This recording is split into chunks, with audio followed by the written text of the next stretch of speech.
ఆదికాండము 41వ అధ్యాయము 50వ వాక్యమును చదవండి.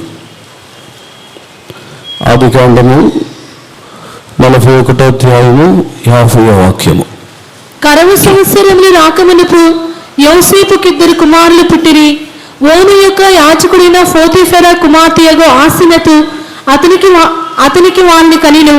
అప్పుడు యోసేపు, దేవుడు నా సమస్త బాధను నా తల్లి ఇంటి వారినందరినీ నేను మరచిపోయినట్లు చేసినని చెప్పి తన జ్యేష్ఠ కుమారునికి మనష్షే అని పేరు పెట్టెను.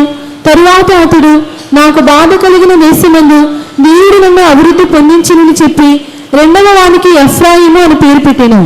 దేవునికి పరిశుద్ధ నామమునకు స్తోత్రం. ఇక్కడ యోసేపు ఎగిప్తులో జీవించుతున్న కాలంలో ఒక కరువు దినము రాబోతున్నదని తాను గ్రహించి ఆ కరువు దినములని గురించి ముందుగానే ప్రకటించి ఉన్నాడు. ఆ కరువు దినములు రాక మునిపే తనకి 2 కుమారులు జన్మించబడి ఉన్నారు. దేవుని యొక్క పరిశుద్ధ నామమునకు స్తోత్రం. ఈ వాక్యముని ఎందుకు ఈరోజు మనము ధ్యానించవచ్చున్నామంటే, రాబోతున్న కాలము, ఈ యొక్క దినములలో సంభవించుచున్న అనేక కార్యములు, సంభవించుచున్న అనేక సమస్యలు, అనేక ప్రమాదములు, వీటన్నిటిని గురించి ఒకసారి మనము ధ్యానించి చూసినట్లయితే రాబోతున్న దినములు కరువు దినములుగానే ఉండును. ఇక్కడ యోసేపు యొక్క జీవితంలో కరువు దినములు రాక మునిపే యోసేపుకి 2 కుమారులు జన్మించబడి ఉన్నారు అని రాయబడి ఉన్నది. ఈరోజు ఈ యొక్క వాక్యముని ధ్యానించక కారణమే, మన యొక్క జీవితంలో కూడా రాబోతున్న కరువు దినములకు మునిపే మన యొక్క జీవితంలో ఈ 2 ఆత్మీయమైన అనుభవములు మన యొక్క జీవితంలోనూ జన్మించబడాలి. దేవుని యొక్క పరిశుద్ధ నామమునకు స్తోత్రం. రాబోతున్న దినములలో నిశ్చయముగా ఎవరును పోషించలేని కరువు దినములు రాబోతున్నది. ఒకరిని ఒకరు విరోధముగా లేచి, ఒకరికి విరోధముగా ఒకరు లేచి భక్షించి తినివేయుచున్న కాలము సమీపించుచున్నది. ఇవన్నీ వాక్య ప్రకారముగా చూసినట్లయితే ఈ యొక్క కాలము యేసుప్రభు యొక్క రాకడకు తర్వాత, యేసుప్రభు యొక్క రాకడకు ముందే అటువంటి కాలములో రాని ఉన్నది. కావున ఇటువంటి కరువు దినములు రాకమునిపే మన యొక్క జీవితంలో ఈ యొక్క 2 శ్రేష్టమైన అనుభవములు మన యొక్క జీవితంలో సృష్టించబడాలి. ఈ 2 శ్రేష్టమైన అనుభవములు మనలో కలిగినప్పుడు మన యొక్క జీవితంలో ఆ దేశమునందు తమ యొక్క జీవితంలో యోసేపు చెప్పుచున్నాడు, మరచిపోచేసేది అని. రెండవదిగా, నన్ను ఫలించి అభివృద్ధి చేసి ఉన్నారని చెప్పి 2 కుమారులకును తాను పేర్లను పెట్టి ఉన్నాడు. తన యొక్క శ్రేష్ఠ కుమారునికి మనస్సే అని, తన యొక్క 2వ కుమారునికి ఎఫ్రాయిం అని పేరు పెట్టి ఉన్నాడు. దేవుని యొక్క పరిశుద్ధ నామమునకు స్తోత్రం. యోసేపు యొక్క దృష్టిలో మనస్సే శ్రేష్ఠ కుమారుడు, కానీ యాకోబు యొక్క దృష్టిలోను, దేవుని యొక్క దృష్టిలోను ఎఫ్రాయిమే శ్రేష్ఠ కుమారుడుగా మార్చబడి ఉన్నాడు. దేవుని యొక్క పరిశుద్ధ నామమునకు స్తోత్రం. ఈ యొక్క దేవుని యొక్క ఉద్దేశములను బట్టిను, యాకోబు యొక్క ఆశీర్వాదములను బట్టి మనము చూసినట్లయితే ముందుగా ఎఫ్రాయిముని గురించి మనము ధ్యానించాలని కోరుచున్నాను. దేవుని యొక్క పరిశుద్ధ నామమునకు స్తోత్రం. ఆదికాండములోనే మనము చదువుతున్నప్పుడు ఆ సందర్భంలో యోసేపు తన యొక్క కుమారులు 2 యాకోబు యొద్దకు తీసుకుని వెళ్ళి యాకోబు ద్వారా ఆశీర్వదించుటకు తాను తన యొక్క కుమారుల్ని తీసుకొని పోయినప్పుడు, యాకోబు వారిని ఆశీర్వదించుతున్నప్పుడు వారి యొక్క చూడండి, ఆదికాండము 48వ అధ్యాయములో వారిని ఆశీర్వదించుచున్నప్పుడు ఎఫ్రాయిము తల మీద కుడి చేయిని పెట్టి, మనస్సే తల మీద ఎడమ చేయిని పెట్టి ఆశీర్వదించుచున్నాడు. దేవుని యొక్క పరిశుద్ధ నామం 17వ వాక్యం నుండి చదవండి. యోసేపు ఎఫ్రాయిము తల మీద తన తండ్రి కుడి చేయి పెట్టుట చూచినప్పుడు అది అతనికి ఇష్టము కాకపోయిను గనుక అతడు మనష్షే తల మీద పెట్టించవలనని తన తండ్రి చెయ్యి ఎఫ్రాయిము తల మీద నుండి ఎత్తి, నా తండ్రి అట్లు కాదు, ఇతడే పెద్దవాడు, నీ కుడి చెయ్యి ఇతని తల మీద పెట్టుమని చెప్పెను. అయినను అతని తండ్రి ఒప్పక, అది నాకు తెలియను నా కుమారుడా, అది నాకు తెలియను. ఇతడును ఒక జన సమూహమై గొప్పవాడగును గాని ఇతని తమ్ముడు ఇతని కంటే గొప్పవాడగును, అతని సంతానము జనముల సమూహమగునని చెప్పెను. ఆ దినమందు దేవునికి పరిశుద్ధ నామమునకు స్తోత్రం. ఇక్కడ ఈ స్థలంలో ఎఫ్రాయిము తల మీద తన యొక్క కుడి చేతిని పెట్టి తన యొక్క ఎడమ చెయ్యిని మనస్సే తల మీద పెట్టి ఉన్నాడు. అప్పుడు యోసేపు యాకోబుని ఈ విధముగా చేయకూడదని చెప్పినప్పుడు యాకోబు ఆ విషయమే ఒప్పుకొనలేదు. దీనిని బట్టి యాకోబు యొక్క దృష్టిలో ఎఫ్రాయిమే శ్రేష్ఠపుత్రుడుగా మారి ఉన్నాడు. దేవుని యొక్క పరిశుద్ధ నామమునకు స్తోత్రం. దీనికి రెండు కారణములని మనము చూడవచ్చు. ఒక వ్యక్తి రెండవ కుమారుడిగా జన్మించబడినను తాను శ్రేష్ఠ కుమారుడిగా మారుటకు రెండు కారణములు గలదు. మనము ధ్యానం చూస్తున్న కార్యములను బట్టి కరువు దినములు రాకమునిపే ఎఫ్రాయిము యొక్క అనుభవం అనేక జీవితంలో నిశ్చయముగా రావాలను. దానిని గురించి ఇర్మియా గ్రంథములో కూడా మనము చదువుతున్నప్పుడు ఎఫ్రాయిముని దేవుడు కూడా శ్రేష్ఠ కుమారుడు అని చెప్పుచున్నారు. చదవండి, ఇర్మియా 31వ అధ్యాయము 9వ వాక్యమును చదవండి. వారు ఏడ్చుచూ వచ్చేదరు, వారు నన్ను ప్రార్థించుచుండగా నేను వారిని నడిపించుదును. వారు తొట్టిల్లకుండా చక్కగా పోవు బాటను, నీళ్ల కాలువల యొద్ద వారిని నడిపింతును. ఇశ్రాయేలునకు నేను తండ్రిని కానా, ఎఫ్రాయిము నా జ్యేష్ఠ కుమారుడు కాడా. ఎఫ్రాయిము నా జ్యేష్ఠ కుమారుడు కాడా. దేవుడును యాకోబు ఆశీర్వదించుచున్న ప్రకారముగానే దేవుడును ఎఫ్రాయిముని తన యొక్క శ్రేష్ఠ కుమారుడిగా ఆశీర్వదించి ఉన్నారు. దేవుడును ఎఫ్రాయిమునే తన యొక్క శ్రేష్ఠ కుమారుడిగా అంగీకరించి ఉన్నారు. దేవుని యొక్క పరిశుద్ధ నామమునకు స్తోత్రం. ఈ యొక్క ఉదయకాలమునందు దేవుడు అనేక సందర్భములలో పరిశుద్ధ గ్రంథములో ఆశీర్వదించుచున్న కార్యములను చూచుచున్నప్పుడు ఏసా విషయమై ఏసా తన యొక్క శ్రేష్ఠపుత్రత్వమని అమ్మి వేసిన తర్వాత దేవుడు యాకోబునే ఆశీర్వదించి ఉన్నారు. యాకోబు యొక్క కుమారుల్లో యోసేపుని అధికముగా ఫలింపజేసి ఉన్నారు. యోసేపు యొక్క కుమారుల్లో ఎఫ్రాయిముని అధికముగా ఫలింపజేసి ఉన్నారు. వీరందరిని గురించి ధ్యానించి చూసినట్లయితే వీరి యొక్క జీవితం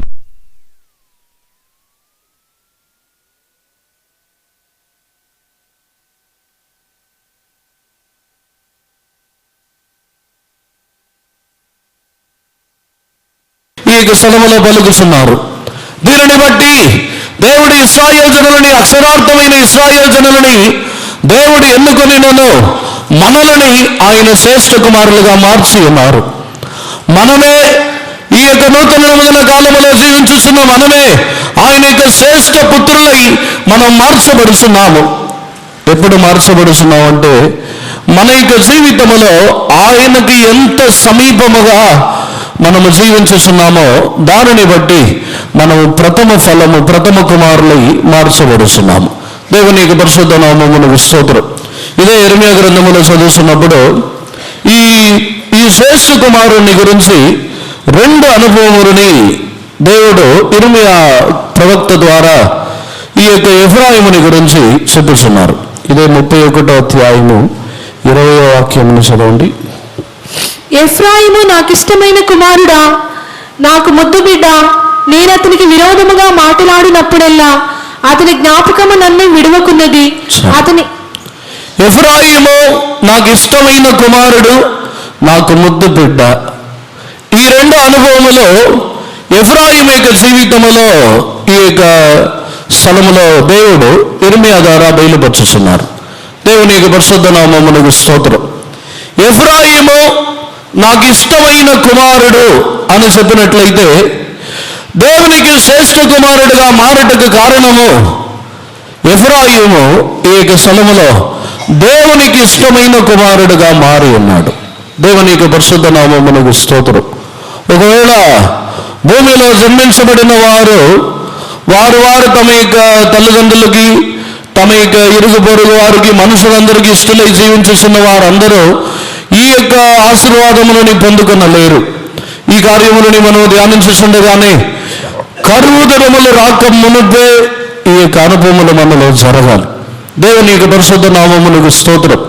ఎప్పుడు దేవుడు తనకి ఇష్టమైన కుమారుడు, ఈయన నాకు ప్రియమైన కుమారుడని ఏ సందర్భముల్లో పలుకుచున్నారని పరిశుద్ధ గ్రంథంలో కొన్ని కార్యములను ధ్యానించి చూసినట్లయితే, దానియేలు విషయములో దానియేలుని ఈయన నాకు ప్రియమైన కుమారుడు, ఈయన నాకు ప్రియమైనందున నేను మాట్లాడి వచ్చితిని అని దానియేలుని గురించి దేవుడు పలుకుచున్నారు. చదవండి, దానియేలు గ్రంథము 10వ అధ్యాయములో 9వ అధ్యాయము 23వ వాక్యంలో చదవండి. నీవు బహుప్రియుడవు గనుక నీవు విజ్ఞాపనము చేయని ఆరంభించినప్పుడు ఈ సంగతిని నీకు చెప్పుటకు వెళ్ళవలనని ఆజ్ఞ బయలుదేరిను. కావున 10వ అధ్యాయము 11వ వాక్యం. దానియేలు, నీవు బహుప్రియుడవు గనుక నేను నీ యొద్దకు పంపబడితిని. నీవు లేచి నిలువబడి నేను నీతో చెప్పు మాటలు తెలుసుకొని మనిను. చాలు. ఇక్కడ దానియేలు దేవుని యొద్ద నీవు నాకు బహుప్రియుడు అనే సాక్ష్యమని పొంది ఉన్నాడు.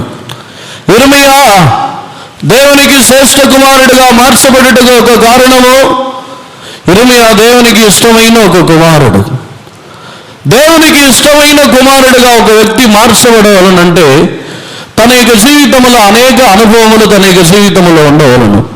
దానిలో ఒకటే, దానియేలు దేవునికి ఇష్టమైన కుమారుడిగా బహుప్రియుడిగా మార్చబడుటకు కారణమే, తాను బబిలోను దేశములో ఉండినను తన యొక్క జీవితంలో తన యొక్క ఆలోచనలు, తలంపులు, తన యొక్క ప్రార్థనలు అన్నీ ఆ బబిలోను దేశములో నుండి విడుదల పొంది ఎప్పుడు తన యొక్క సొంత దేశములకు వెళ్ళి చేరుదనని ఆ ఆశ, వాంఛ దానియేలుని దేవునికి ప్రియమైన వాడుగా మార్చి ఉన్నది. దేవుని యొక్క పరిశుద్ధ నామమునకు స్తోత్రం. ఈరోజు దేవుని యొక్క సన్నిధానములో మనం అందరము దేవుని సన్నిధానములకు వచ్చి ఉన్నాము.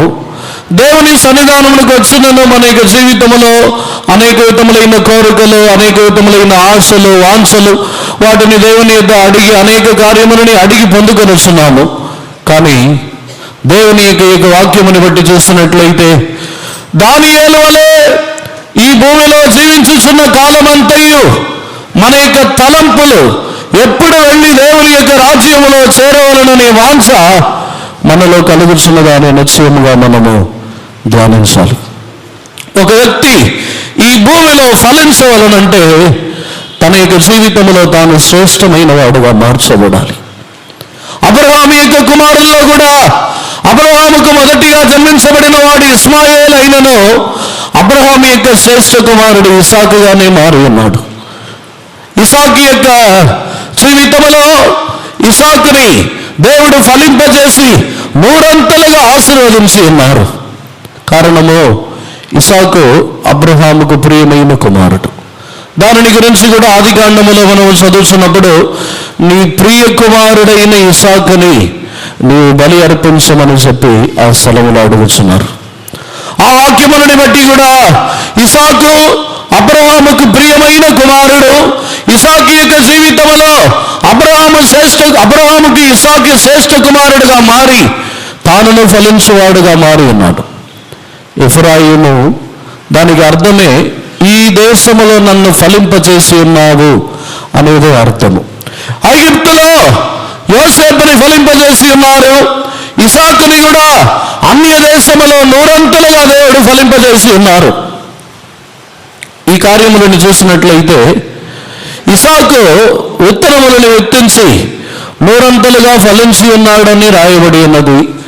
కానీ ఇసాకు యొక్క జీవితమును ధ్యానించినట్లయితే ఇసాకు యొక్క పని, తన యొక్క వృత్తి వచ్చి గొర్రెలు కాయటం. తనకు విత్తనములు విత్తటము తెలియదు, పంటలు పండించటము తెలియదు, తనకు కోతలు కోయటము తెలియదు, ఏమీయో వ్యవసాయము తెలియని వాడే ఇసాకు. కానీ ఈ స్థలములో ఇసాకుని గురించి చెప్పబడి ఉన్నది, తాను విత్తనములను విత్తించి నూరంతలుగా ఫలింపచేయబడి ఉన్నాడని రాయబడి ఉన్నది. ఈరోజు దేవుని యొక్క సన్నిధానములో ఎఫ్రాయిము దేవునికి శ్రేష్టమైన కుమారుడిగా మారి తన యొక్క జీవితంలో ఫలింపచేయబడుటకు ఒక కారణమే తాను దేవునికి ప్రియమైన కుమారుడు. దానియేలు తన యొక్క జీవితంలో ఉన్న ఆ యొక్క వాంఛని బట్టి దేవునికి ప్రియమైన కుమారుడుగా మార్చబడి ఉన్నాడు. ఆ రోజు అబ్రహాముకు ప్రియమైన కుమారుడుగా ఉన్న ఇస్సాకు, ఏ రోజు అబ్రహాము తన యొక్క జీవితంలో ఇస్సాకుని బలి అర్పించకు సమర్పించుకొని ఉన్నాడో ఆ రోజు నుండి దేవునికి ఇస్సాకు కూడా ప్రియమైన కుమారుడుగా మార్చబడి వానిని అబ్రహాము యొక్క చేతిలో దేవుడు అప్పగించి ఉన్నారు. ఒకడే కుమారుడు, ప్రియమైన కుమారుడు అని చెప్పి అబ్రహాము ఇస్సాకుని అప్పగించినప్పుడు దేవుడును ఇస్సాకుని తనకు ప్రియమైన కుమారుడుగా మార్చి అబ్రహాముకు అప్పగించి ఉన్నారు. ఈరోజు దేవుని యొక్క సన్నిధానములో మనము దేవునికి ప్రియమైన కుమారులుగా మార్చబడుటకు మన యొక్క తలంపులు, మన యొక్క వాంఛలు మారాలి. కారణము మన యొక్క పరలోకపు తండ్రి ఆయన పరలోకములో ఆసీనుడుగా ఉన్నారు కాబట్టి ఆయన యొక్క కుమారులు తన యొక్క జీవితంలో ఈ భూ సంబంధమైన తలంపులతోనూ భూ సంబంధమైన కార్యములతో నిండి ఉన్నట్లయితే వారు దేవునికి ఇష్టమైన కుమారులుగా జీవించలేరు. ఈ సంవత్సరం యొక్క చివరిలో వచ్చి ఉన్న మనము ఆయనకు శ్రేష్ఠ కుమారులుగా మారి ఈ అభ్య దేశంలో, ఇటువంటి దేశంలో మనం ఫలింపం చేయబడవాలంటే మొట్టమొదటిగా దేవునికి ఇష్టమైన కుమారులుగా మనం మార్చబడాలి. యేసు ప్రభుని కూడా మత్తయి సువార్తలో మనం చదువుతున్నప్పుడు యేసు ప్రభుని కూడా ఈయన నా ప్రియ కుమారుడు అని యేసు ప్రభుని కూడా చెప్పి ఉన్నారు. చదవండి మత్తయి సువార్త 3వ అధ్యాయం 16వ వాక్యం నుండి చదవండి. యేసు బాప్తిస్మం పొందిన వెంటనే నీళ్లలో నుండి ఒడ్డునకు వచ్చెను. ఇదిగో ఆకాశము తెరవబడెను. దేవుని ఆత్మ పావురము వలె చదవండి దిగి తన మీదికి వచ్చుట చూచెను. మరియు ఇదిగో ఈయనే నా ప్రియకుమారుడు, ఈయన యందు నేను ఆనందించుచున్నానని ఒక శబ్దము ఆకాశము నుండి వచ్చెను. ఈయన నా ప్రియ కుమారుడు, ఈయన ఎందే ఆనందించుచున్నానని ఒక స్వరము ఆకాశము నుండి వచ్చి ఉన్నది. దేవుని యొక్క పరిశుద్ధ నామమునకు స్తోత్రం. యేసు ప్రభుని తన యొక్క ప్రియమైన కుమారుడుగా ఈ యొక్క సెలవులో తండ్రి తన యొక్క తాను బయలుపరిచి ఉన్నారు. దేవుని యొక్క పరిశుద్ధ నామమునకు స్తోత్రం. మనము దేవునికి ప్రియమైన కుమారులుగా మార్చబడవాలనంటే ఈ సందర్భంలో ఎందుకు యేసు ప్రభుని ఈయన నా ప్రియ కుమారుడు అని ఎందుకు చెప్పి ఉన్నారంటే తన యొక్క జీవితంలో ఒకటి దేవుని యొక్క చిత్తమని చేయుటకు తన యొక్క ప్రాణముని కూడా అప్పగించుచున్న కుమారుడు. రెండవదిగా ఇక్కడ నా బాప్తీసము తీసుకున్నట్టుకు యోహాను యొద్దకు వెళ్ళి దేవుని నీతిని నెరవేర్చుటకు తన్ను తగ్గించుకొనుచున్న అనుభవములు ఈ యొక్క స్థలములో చెప్పబడుచున్నది. దేవుని యొక్క పరిశుద్ధ నామమునకు స్తోత్రం. మనలో దేవునికి ప్రియమైన కుమారులుగా మనం మార్చబడుటకు, దేవుని చిత్తం మనలో నెరవేర్చబడుటకు, ఎంతైనా మన యొక్క జీవితం అనే త్యాగము చేయుటకు మనము సిద్ధపడినప్పుడు దేవునికి ప్రియమైన కుమారులుగా మారుచున్నాము. రెండవదిగా మన యొక్క జీవితంలో ఈ భూమిలో దేవుని యొక్క నీతిని నెరవేర్చిన నిమిత్తము మన యొక్క జీవితముని మార్చుకొని తగ్గించుకొనిస్తున్నప్పుడు నిశ్చయముగా వారు దేవుని యొక్క కుమారులై దేవునికి ప్రియమైన కుమారులుగా మారుచున్నారు. ఒక వ్యక్తి యొక్క జీవితంలో దేవుని నీతి ఎప్పుడు నెరవేర్చబడదో, దేవుని నీతి నెరవేర్చబడని కొన్ని సందర్భములు ఉన్నాయి. పరిశుద్ధ గ్రంథంలో ఉన్న వాక్యముని బట్టి చూసినట్లయితే మనుషుల యొక్క కోపము దేవుని యొక్క నీతిని నెరవేర్చదు. దానిని పత్రికల్లో మనం చదువుతున్నప్పుడు మనుషులు కోపపడువారై కోపముతో నిండి ఉన్నట్లయితే వారి యొక్క కోపము దేవుని నీతిని నెరవేర్చదు. యాకోబు రాసిన పత్రిక 1వ అధ్యాయము 20వ వాక్యమును చదవండి. ఎందుకనగా నరుని కోపము దేవుని నీతిని నెరవేర్చదు. నరుని కోపము దేవుని నీతిని నెరవేర్చదు. ఈ విధముగా ధ్యానించి చూసినట్లయితే దేవునికి ప్రియమైన కుమారులుగా మనం మార్చబడవాలనంటే యేసు ప్రభు తన యొక్క కోపముని బట్టి దేవుని యొక్క నీతిని నెరవేర్చుటకు ప్రయాసపడలేదు. తాను సాత్వికుడై దీన మనసు కలిగి దేవుని యొక్క నీతిని నెరవేర్చుటకు తను తగ్గించుకొని ఉన్నాడు.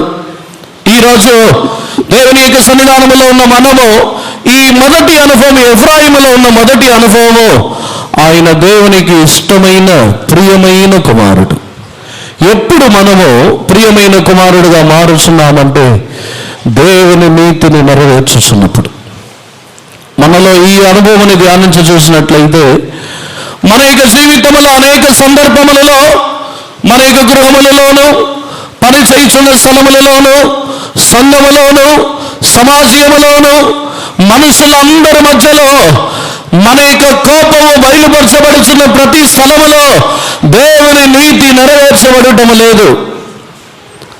అనేక సందర్భములలో మన యొక్క కోపము, క్రోధములని మనం బయలుపరుచున్నాము. మన యొక్క కోపము బయలుపరచబడి ఏ సందర్భములోనూ దేవుని నీతి నెరవేర్చబడదు.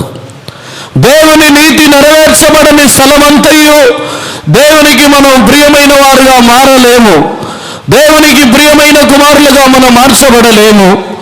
కరువు దినములు రాకమునుపే ఎఫ్రాయిము జన్మించబడవలనంటే మన యొక్క జీవితంలో మనలో దేవుని నీతి నెరవేర్చబడుటకు మనము సాత్వికులుగా మారాలి. అప్పుడు దేవుడు ఈయన నా ప్రియ కుమారుడని చెప్పిన ప్రకారముగానే మనలో ఆయన ప్రియమైన వారుగా మారుచున్నారు. దానియేలు యొక్క జీవితంలోను దానియేలు తానును తన యొక్క జీవితంలో కోపము, క్రోధములను బయలుపరచడం లేదు. సాత్వికుడుగానే ఉన్నాడు. తన్ను సింహముల యొక్క గృహలో వేసినను తన యొక్క జీవితంలో కోపములని తాను బయలుపరచడం లేదు. ఈరోజు దేవుని యొక్క సన్నిధానములో సమకూడి ఉన్న మనలో అనేక కార్యములని గురించి మనము కోపపడుచున్నాము. మన యొక్క గృహములలోనే, మనము నివసించుచున్న స్థలములలో ఎన్నో కార్యములలో కోపపడినప్పుడు అంతయు మనము గుర్తు తెచ్చుకోవాల్సిన కార్యము, అక్కడ నెరవేర్చబడవలసిన దేవుని నీతి నెరవేరదు. దేవునికి పరిశుద్ధ నామమునకు స్తోత్రం. యోహాను ఆటంకపరిచినప్పుడు యోహాను మీద యేసు ప్రభు కోపపడలేదు. ఇప్పటికీ కానేమో ఈ విధముగా దేవుని నీతిని నెరవేర్చాలని చెప్పి ఉన్నారు. తన్ను తగ్గించుకొని, తన్ను సమర్పించుకొని దేవుని నీతిని పూర్ణముగా నెరవేర్చిన ఒక అనుభవం అది. దేవునికి పరిశుద్ధ నామమునకు స్తోత్రం. అందువలన ఆయనకు మనం ప్రియమైన కుమారులుగా మార్చబడవలనంటే ఈ విధముగా మన యొక్క జీవితంలో మార్చబడాలి. దేవుని యొక్క పరిశుద్ధ నామమునకు స్తోత్రం. యాకోబు రెబ్కాకు ప్రియమైన వాడుగా మార్చబడి ఉన్నాడు. దానికి కారణం ఏమిటంటే తాను గుణవంతుడును, కూడారముల్లో నివసించుచున్నవాడు. దేవునికి పరిశుద్ధ నామమునకు స్తోత్రం. ఈరోజు మన యొక్క జీవితంలో మనము కూడా దేవునికి ఇష్టమైన బిడ్డగా, దేవునికి ఇష్టమైన కుమారులుగా మనం మార్చబడాలనంటే ఇటువంటి స్వభావములు మనలో నిశ్చయముగా కలిగి ఉండాలి. మనము దేవుని యొక్క రాజ్యముని గురించిన ఎల్లప్పుడూ వాంఛతో దాని కొరకే ఎదురు చూచుచున్న వారే మనం మార్చబడవలను. అదే విధముగా మనము దీన మనసు గలవారు తగ్గించుకొనిచున్నప్పుడు ఆయనకు ప్రియమైన కుమారులుగా మనం మారుచున్నాము. దేవునికి పరిశుద్ధ నామమునకు స్తోత్రం. రెండవదిగా ఈ యొక్క స్థలములో ఎఫ్రాయిముని గురించి చెప్పుచున్నారు.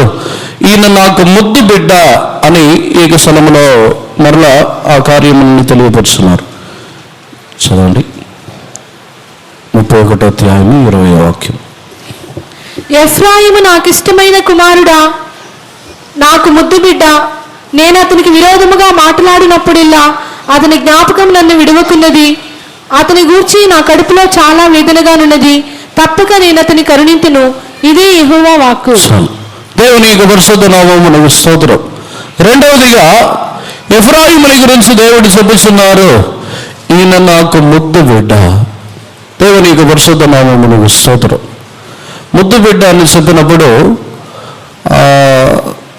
ఒక ఎదుగుదల వచ్చేంత వరకు వారు ఒక బిడ్డ జన్మించబడిన తర్వాత ముద్దు బిడ్డగా ఎంతకాలం ఉంటాడంటే చిన్నతనంలో ఉన్నంత వరకే. దానికి తర్వాత ఎదిగి పెద్దవాడైన తర్వాత ముద్దు బిడ్డ అని చెప్పలేరు. దేవునికి పరిశుద్ధ నామమునకు స్తోత్రం.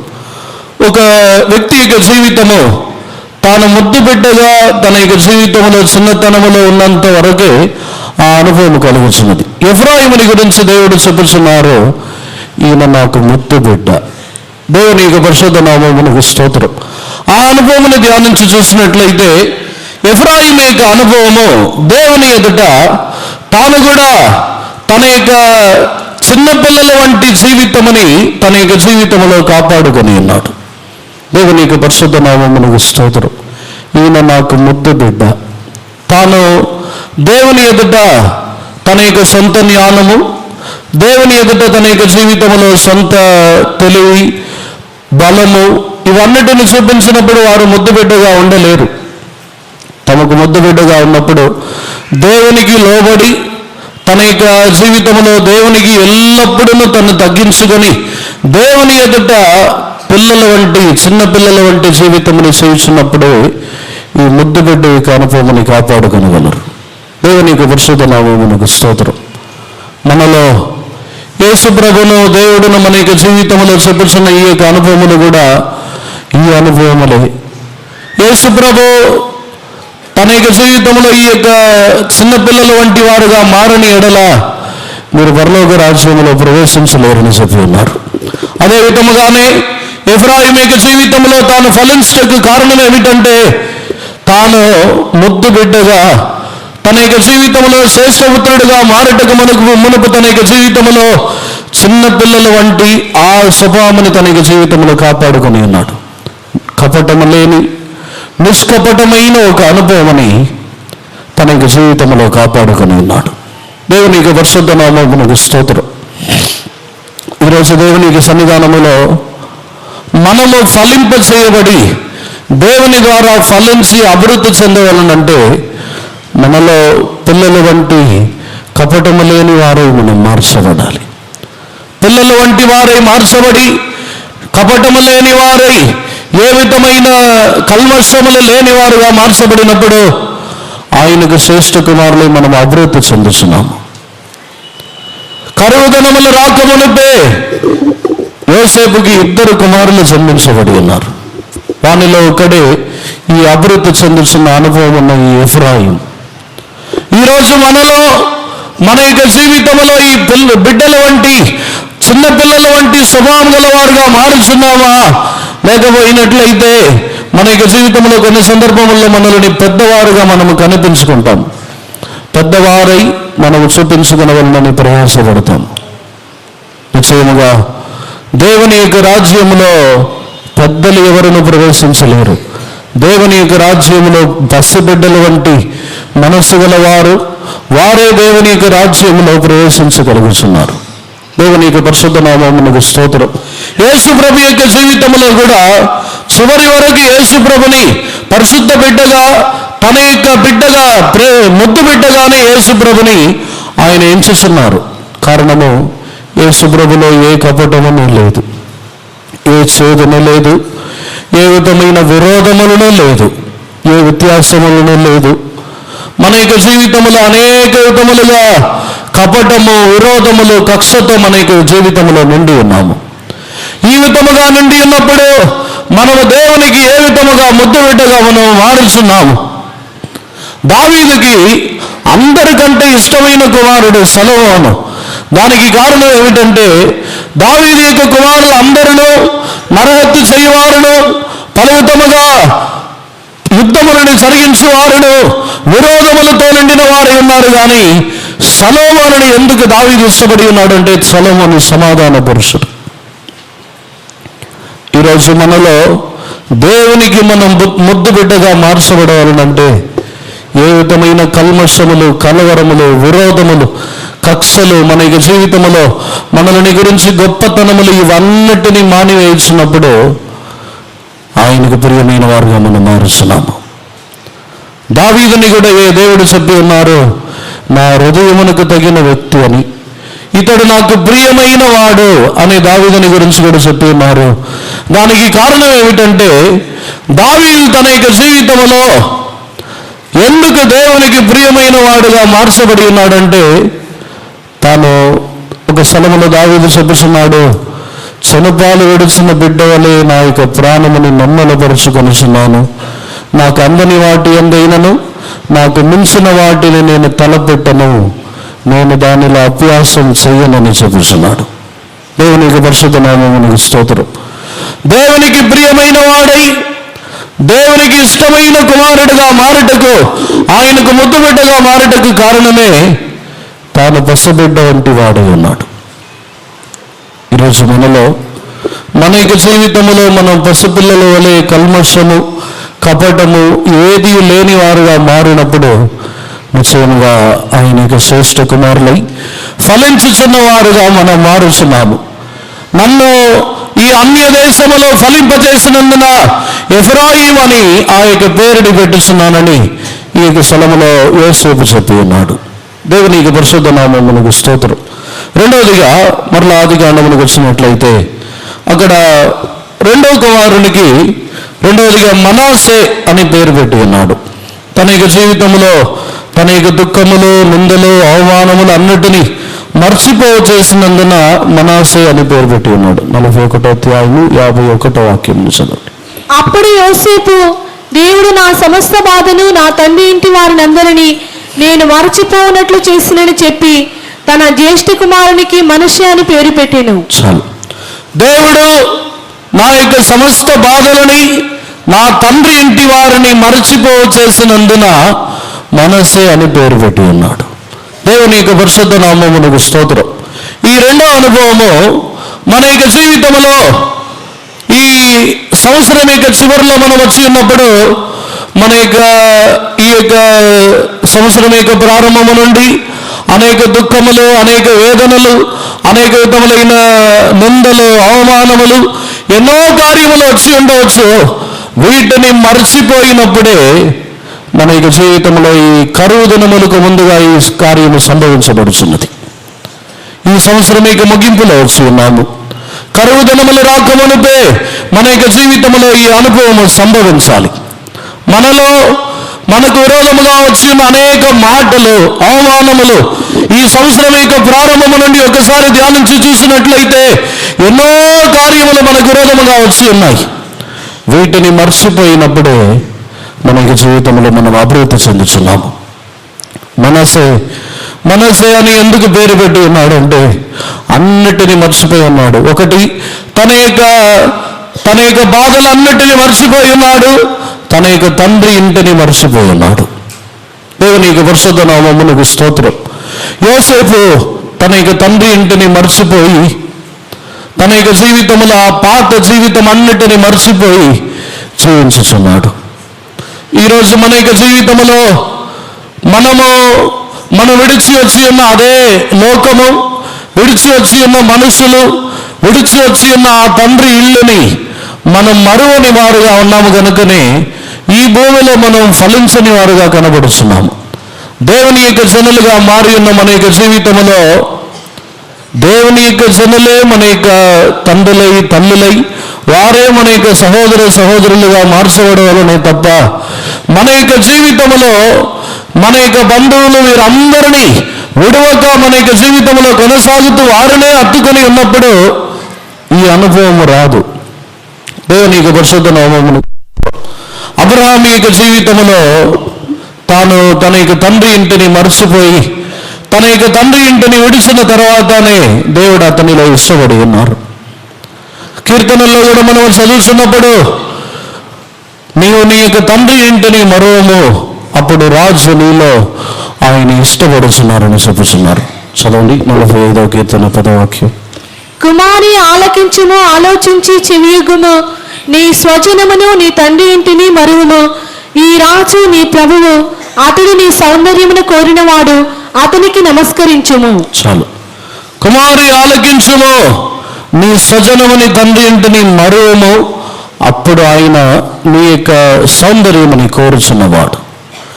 దేవుడు ఒక వ్యక్తి మీద ఆయన ఇష్టడై ఆయన యొక్క జీవితంలో ప్రియుడిగా మారుచున్న అనుభవమే మర్చిపోవటంలోనే ప్రారంభించబడుతున్నది. ఈరోజు మన యొక్క జీవితంలో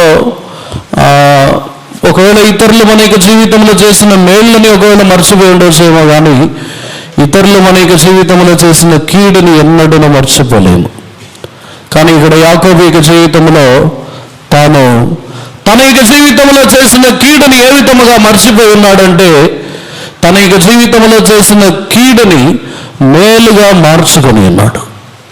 తాను తన యొక్క సహోదరులు వచ్చినప్పుడు మీరు నాకు మేలే చేసి ఉన్నారు, మీరు దేవుని ద్వారా దేవుడు మీకు ఆహారములని కలిగించిన నిమిత్తం మేలే జరిగించి ఉన్నారని చెప్పుచున్నాడు. దాని ద్వారానే మర్చిపోటుకు చేసి ఉన్నాడు. దేవునికి పరిశుద్ధ నామమునకు స్తోత్రం. ఇంతవరకు ఒకవేళ అనేక జనులు మన యొక్క జీవితంలో కీడు చేసి ఉన్నారు, ఆయనను నేను క్షమించి ఉన్నానని చెప్పవద్దు, వారు మేలే చేసి ఉన్నారని చెప్పండి. అప్పుడే మర్చిపోవటకు సాధ్యమవుతుంది. మన యొక్క జీవితంలో వారు నాకు కీడు చేశారు, అయినా నేను కనికరపడి క్షమించానని చెప్పవద్దు. వారు మనకు మేలే చేసి ఉన్నారని తలంపులో మనం రావాలి. వారు మనకు మేలుని మాత్రమే చేసి ఉన్నారని ఆ తలంపులో వచ్చినప్పుడు మాత్రమే ఆ కీడుని మనం మర్చిపోగలము. ఈరోజు దేవుని యొక్క సన్నిధానములో ఒకవేళ మన యొక్క మనుషుల యొక్క జ్ఞానముని బట్టి చూసినట్లయితే అది కీడులాగా అనిపించవచ్చు, కానీ దేవుని యొక్క ఉద్దేశముని బట్టి వారు మేలే చేసి ఉన్నారు.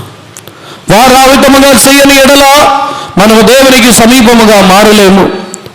వారు ఆ విధముగా చేయని ఎడల దేవుని యొద్ద మనం ప్రార్థించను లేము. వారు మనల్ని, ఒక వ్యక్తి మనల్ని చేయి విడిచిపెట్టకపోతే దేవుని మనం హత్తుకొనలేము. ఒక వ్యక్తి మనల్ని మోసము చేయకపోతే దేవుని యొద్ద నమ్మిక ఉంచలేము.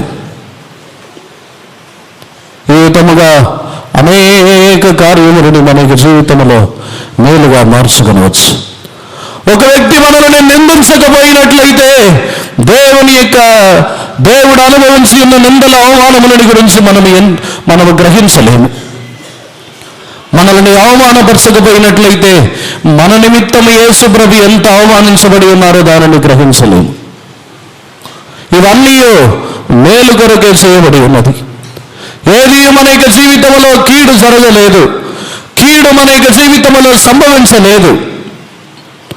సమస్తము మేలు కొరకు మేలే జరిగి ఉన్నది.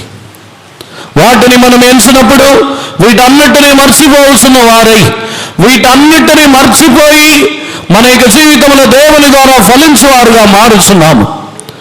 ఇసాకు తన యొక్క తండ్రిని గురించి, తల్లిని గురించిన ఆ యొక్క కార్యములని, బాధని, దుఃఖముని మర్చిపోయిన తర్వాత తాను విత్తనములని విత్తినప్పుడు నూరంతలుగా ఫలించి ఉన్నాడు. తన యొక్క జీవితంలో తాను ఎరుగని ఒక కార్యములు, తాను ఎరుగని వ్యవసాయము, తాను ఎరుగని పంట, ఇవన్నీ తాను ఎరుగని కార్యమే అయినను దేవుడే దానిని ఫలింపచేసి ఉన్నారు. కానీ మనము దేవునికి ప్రియమైన కుమారులుగా మనం మార్చబడాలి.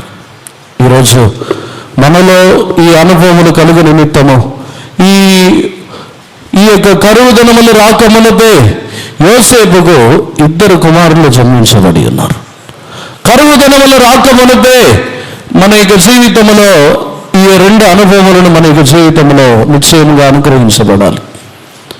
రాబోతున్న కరువులో నుండి తప్పించుకున్నట్టుకు, రాబోతున్న ఈ యొక్క భయంకరమైన లోకము, భయంకరమైన సంభవంలో నుండి తప్పించుకున్నట్టుకు మనలో ఈ 2 అనుభవములు నిశ్చయముగా కలగాలి. ఎఫ్రాయిము వలె మనమును దేవునికి ప్రియమైన కుమారులుగా మార్చబడాలి. రెండవదిగా మనస్సు వలె మన యొక్క జీవితంలో అన్నిటిని, నిందలన్నిటినీ మర్చిపోయిన వారై సంతోషముతో ఈ భూమిలో జీవితముని కొనసాగాలి. భూమిలో దుఃఖముతో, వేదనతో ఉండుటకు ఎన్నో కారణములను వెతకవచ్చు, కానీ ఈ దుఃఖములు ఏది శాశ్వతము కాదు. ఈ దుఃఖములు ఏది ప్రయోజనమైనదినే కాదు. ఒక నిందలు వచ్చి ఉన్నదని, అవమానములు వచ్చి ఉన్నదని, కీడు జరిగి ఉన్నదని దుఃఖించటం ద్వారా ఒక మోరని పెంచలేము, దేనిని తగ్గించలేము. దాని ద్వారా మనకు సంతోషము రాదు. దుఃఖించి కన్నీరు కార్చము ద్వారా నిందలు పోవదు. ఇవన్నీ సమయముని వ్యర్థముగా గడుపుచ్చు మనము దుఃఖపడటమే తప్ప వేరేమీ లేదు. మన యొక్క జీవితంలో ఈ 2 అనుభవములు మనలో కలగాలి. మనమందరం కన్నులు మూసుకుందాము. కరువు దినములు రాక మునుపే యోసేపుకి 2 కుమారులు జన్మించబడి ఉన్నారు. ఈ యొక్క యోసేపు యొక్క జీవితంలోనే దేవుడు యాకోబు యోసేపుని ఎన్నుకొని, దేవుడు కూడా యోసేపుని ఎన్నుకొని ఉన్నారని చెప్పడానికి ఆధారం ఏమిటంటే, ప్రతి యాకోబు యొక్క కడుపులో జన్మించబడిన ప్రతి ఒక్కరికును ఒకే ఒక వారి యొక్క నివాస స్థలమే దొరికి ఉన్నాయి. కానీ యోసేపు యొక్క కుమారులు ఇద్దరుకును అక్కడ నివాస స్థలములు ఇవ్వబడి ఉన్నది. 12 గోత్రములు గల వారిలో ఎఫ్రాయిము, మనస్సే 2 గోత్రములు గలవారుగా ఉన్నారు. ఈరోజు దేవుని యొక్క సన్నిధానములో మన యొక్క జీవితంలో దేవుడు మనల్ని ఆశీర్వదించి మనల్ని ఫలింపచేయుచున్నప్పుడు భూమిలో ఉన్నవారు వలె కాదు కానీ మనల్ని అందరికంటే అధికముగా 2 అంతలుగా మనల్ని ఆశీర్వదించుచున్న దేవుడుగా ఆయన మనల్ని ఆశీర్వదించుచున్నారు. ఈరోజు మనమందరం కూడా ఈ కరువు దినములు రాకమునిపై ఈ 2 అనుభవంలో మనలో రావుటకు సమర్పించుకున్నాం. ఈ రోజు నుండి మన యొక్క జీవితంలో దేవునికి ప్రియమైన కుమారులుగా మారుటకు మన యొక్క జీవితముని మార్చుకొనుదాము. ఈ భూమిలో జీవించుచున్న కాలమంతయు దేవుని యొక్క రాజ్యముని గురించి ధ్యానించదము. ఈ భూమిలో దేనిని తిందమో, దేనిని త్రాగుదమో, దేనిని ధరించుకునదమని ఆలోచించటము ద్వారా ఏమీ మనము చేయలేము. దేనిని మనము సంపాదించుకొనలేము. ఆ ఆలోచనలు మన యొక్క జీవితంలో ఏ ఆశీర్వాదములని కలిగించలేవు. ఈరోజు మనలో మన యొక్క ఆ జీవితంలో మనం పొందవలసిన ఆశీర్వాదములని, మన యొక్క జీవితంలో మనము ధ్యానించవలసిన కార్యములు అన్నిటినీ ఒక్కసారి మన యొక్క జీవితంలో ఏ విధంగా ధ్యానించుచున్నామో ఒక్కసారి పరిశీలించండి. దానియేలు వలె బబులోనులో ఉండినను తన యొక్క జీవితంలో తన యొక్క సొంత దేశములకు వెళ్ళి చేరవలసిన వాంఛ, మన యొక్క సొంత దేశమైన పరలోక రాజ్యములకు వెళ్ళి చేరవలసిన వాంఛతోనే ఉన్నామా? యేసు ప్రభు ఈ భూమిలో వచ్చినను దేవుని నీతిని నెరవేర్చ నిమిత్తము తనను తగ్గించుకొని సాత్వికుడుగా మారి ఉన్నారు. అదే విధముగా మన యొక్క జీవితంలో మనలో దేవునికి ప్రియమైన కుమారులుగా మారు నిమిత్తము మన యొక్క జీవితంలో దేవుని నీతిని నెరవేర్చుటకు మన యొక్క కోపములని మార్చుకొని సాత్వికులుగా మారుచున్నామా? ఒకసారి మన యొక్క జీవితముని సమర్పించుకొని అనేక సందర్భములలో కోపముతో దేవుని నీతిని నెరవేర్చని వారుగా మారి ఉన్నాము. ఆ కోపముని మన యొక్క జీవితం నుండి తీసివేసుకున్నట్టుగా సమర్పించుకున్నాము. అనేక కార్యముల్లో కోపపడుతున్నాము. కోపపడి ఏ ప్రయోజనమనే లేదు. మన యొక్క కోపము దేవుని నీతిని నెరవేర్చలేదు. దేవుని నీతి ఒక వ్యక్తి యొక్క జీవితంలో నెరవేర్చబడాలనంటే మనము కోపముని మాని సాత్వికులై మార్చబడాలి.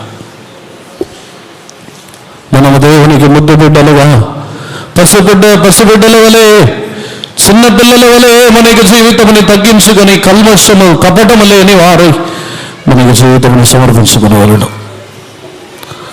మనము ఫలించువారై అప్పుడు మారుస్తున్నాము. మన యొక్క జీవితంలో ఇంతవరకు వచ్చిన అవమానములు, నిందలు, ఫలితములైన మాటలు దేనిని గురించి ఎక్కువగా చింతించి ఆలోచించి ఉండవద్దు. ఇవన్నీ మన యొక్క జీవితంలో వచ్చిన మేలైన కార్యములు.